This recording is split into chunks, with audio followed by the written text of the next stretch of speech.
Hi, my name is Drew Newman. I'm an astronomer at Carnegie Observatories, and I'm excited that JWST is going to spend about half a day observing one of my favorite galaxies.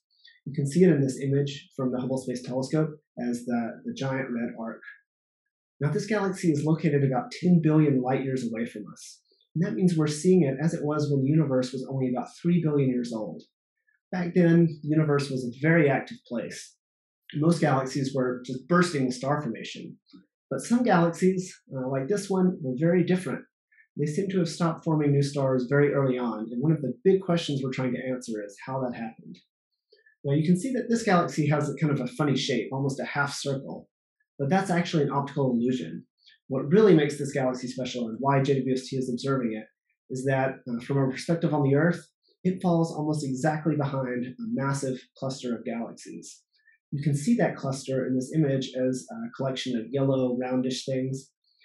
And the gravity of that cluster is so immense that as the light from the distant galaxy passes through it on its way to Earth, the cluster bends the light rays and causes that distant galaxy to appear stretched out into arcs and magnified. This effect is called gravitational lensing. And in fact, lensing causes this to be one of the brightest galaxies that's ever been found at such a large distance. I found it using the Magellan telescopes that Carnegie operates in Chile, and I still remember how exciting it was to see that first image and feeling like I just hit the jackpot.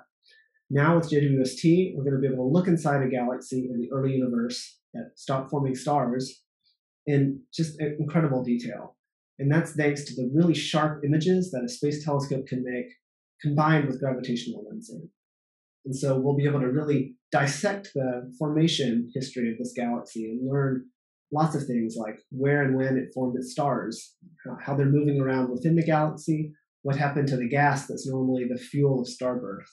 And hopefully we'll get some clues as to why galaxies like this one evolved so differently from their contemporaries. I'm very excited for the launch and hope you are too.